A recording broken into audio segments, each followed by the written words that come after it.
Kalau aku mau kamu gimana? Ucap Dania membuat Danis tersedak. Danis mengambil air jus yang dibawa Dania dan langsung meneguknya hingga setengah. Aku hanya bercanda, Danis. Lagian aku udah gak tertarik sama kamu. Aku sudah punya pacar. Dania tergelak, berusaha menyembunyikan perasaannya. Tapi emang lebih baik seperti itu. Meskipun dulu mereka pernah menjadi pasangan, tapi Dania bertekad untuk berubah dan mencari pasangan hidup. Wanita itu selalu mengatakan bahwa dia udah punya kekasih, tapi nyatanya belum ada yang bisa masuk ke dalam hatinya.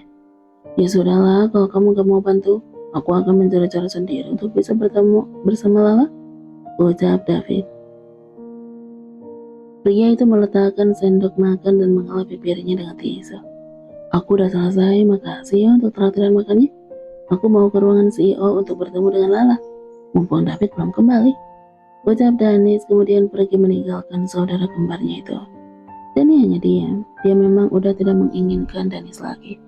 Tapi kalau gadis yang diinginkan adalah Lala, entahlah kenapa dia tidak rela. Stella, gadis yang emang cantik luar biasa itu, selalu membuat iri pada kaum hawa. Maafkan aku, Danis, carilah gadis lain, tapi bukanlah Lala. Aku tidak suka dia menjadi saudara iparku, gumam Dania menatap punggung Danis yang udah menghilang di balik pintu kantin. Danis segera pergi ke ruangan CEO berharap bisa bertemu dengan gadis cantik yang udah menjadi incarannya itu. Pada saat keluar dari dalam lift, dia melihat Stella yang baru aja keluar dari ruangan David. Lala, tunggu dulu, seru Danis.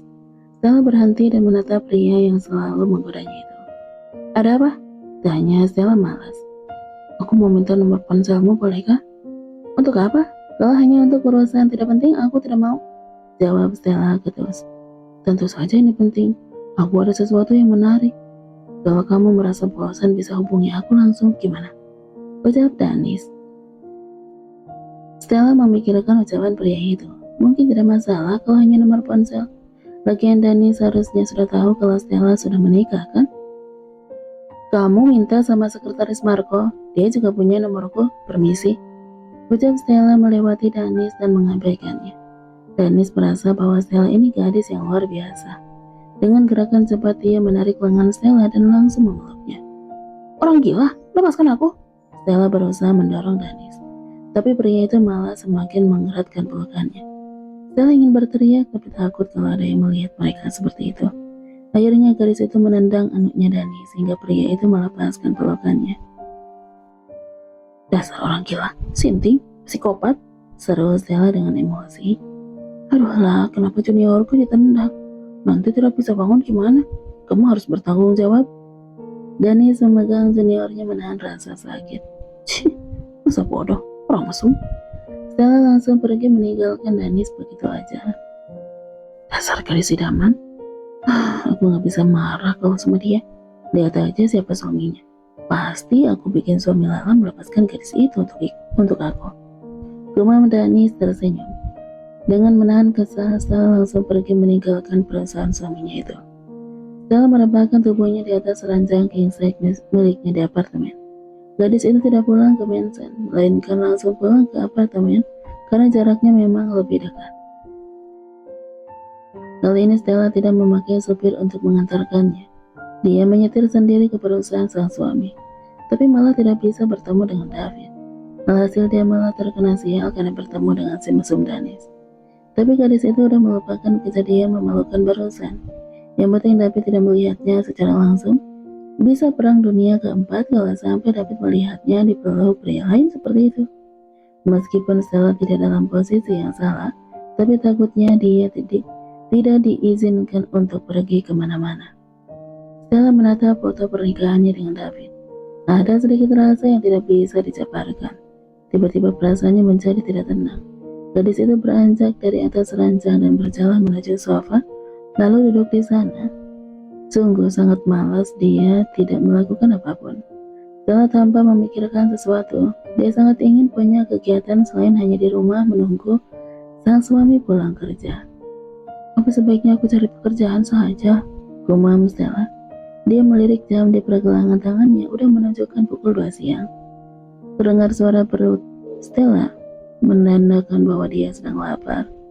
Tentu saja karena jadwal makan siangnya udah terlewati. Stella membuka beberapa yang dibawanya tadi dengan wajah yang sendu. Gadis itu menatap kotak bekal makan siang yang akan diberikan pada suaminya. Tiba-tiba hatinya terasa rindu dengan David. Baru terhitung jam dia berpisah dengan suaminya. Tapi entah kenapa Stella begitu merindukan David saat ini. Alhasil dia memutuskan untuk memakan bekalnya itu. Entah kenapa tiba-tiba Stella menitikkan air matanya. Rasanya sangat sedih sekali, hatinya tidak tenang. Akhirnya Stella menghabiskan makanan itu sendiri. Ada sedikit rasa sesak yang tiba-tiba menyerang. Ada apa denganku? Gumam Stella memegang dadanya. Setelah itu Stella memutuskan untuk membersihkan diri agar menjadi lebih tenang. Waktu sudah menunjukkan pukul 5 sore. David dan Marco baru aja selesai meeting dengan klien terakhirnya. Saat ini mereka berada di dalam mobil. Bos, tadi Nona Stella menelpon. Dia menanyakanmu, ucap Marco. Benarkah apa yang dia sampaikan? Tanya David. Tidak ada, dia hanya menanyakanmu saja. Tidak berpesan apa-apa, jawab Marco. David kemudian mengambil ponselnya dan melihat layar. Ada beberapa panggilan tidak terjawab dari istrinya. Memang ponsel David sedari tadi di mode diam agar tidak ada yang mengganggunya saat meeting.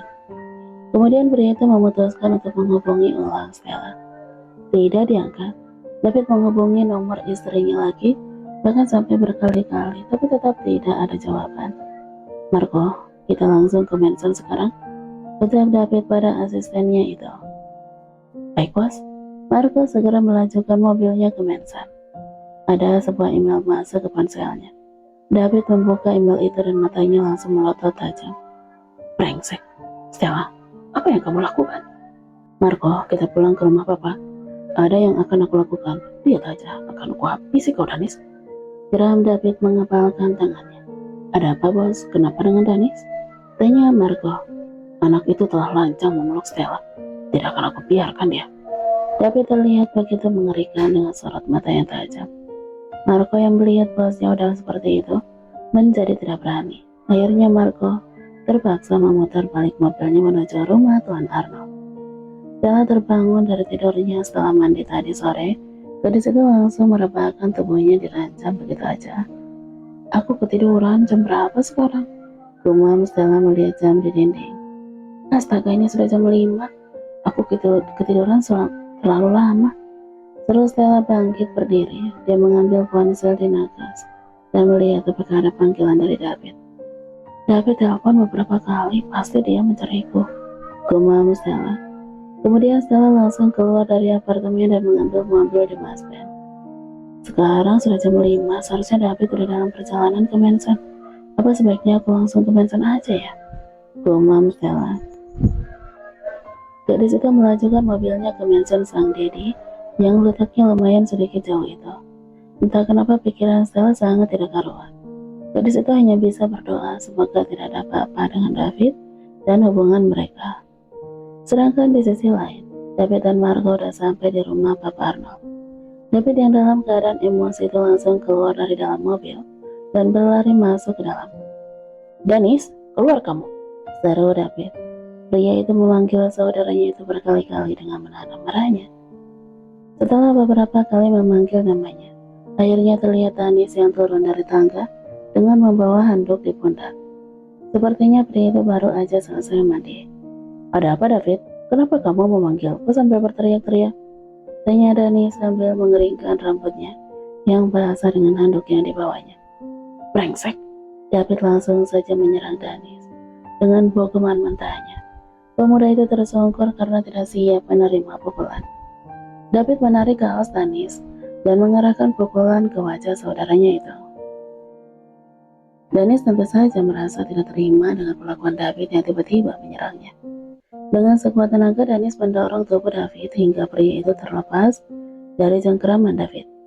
David, apa yang kamu lakukan? Kenapa kamu menyerang dan memukulku? Teriak Danis tidak terima. Bajingan, apa kamu tidak sadar dengan apa yang telah kamu lakukan pada istriku? Seru David menendang perut Danis hingga pria itu terkapar kembali. Marco yang menyaksikan kejadian itu tidak bisa berbuat apa-apa. Bisa jadi masalah besar kalau sampai Marco melerai perkelahian itu.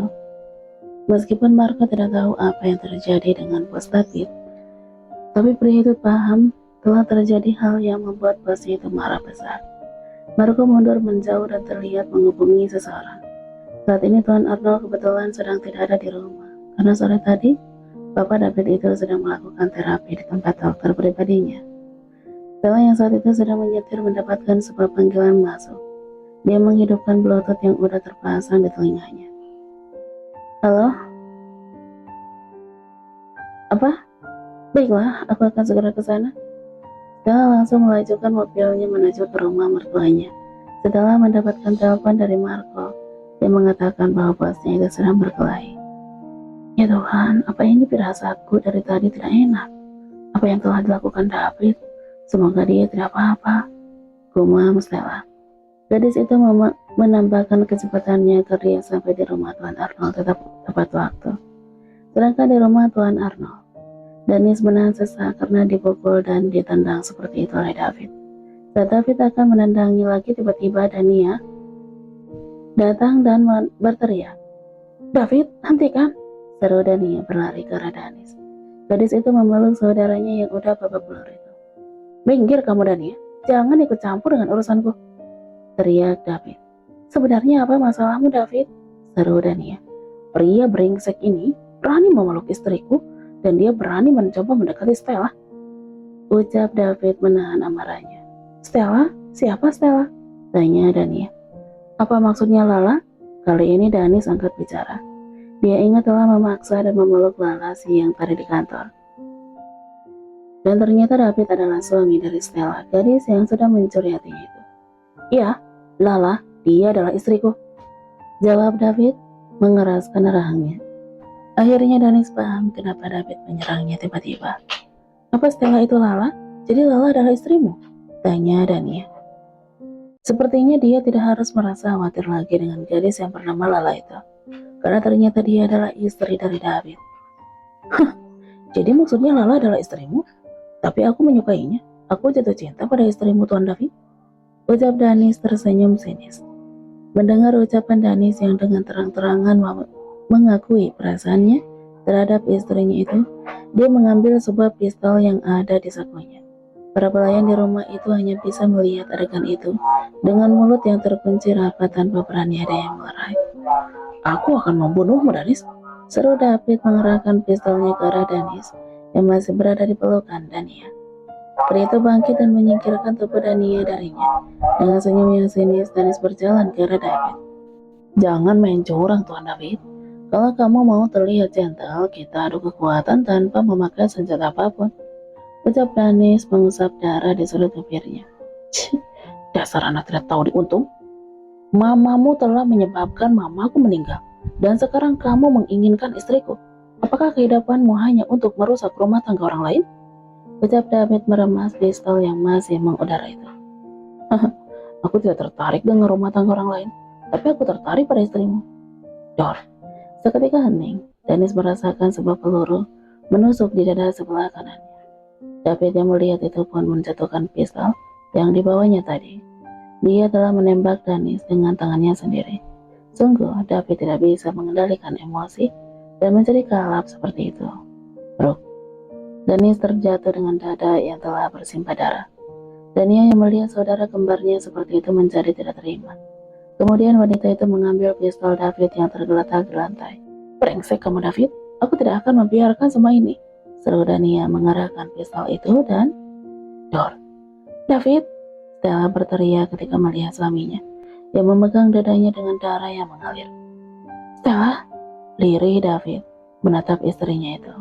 Dia pun menutup matanya karena merasa sudah tidak kuat lagi.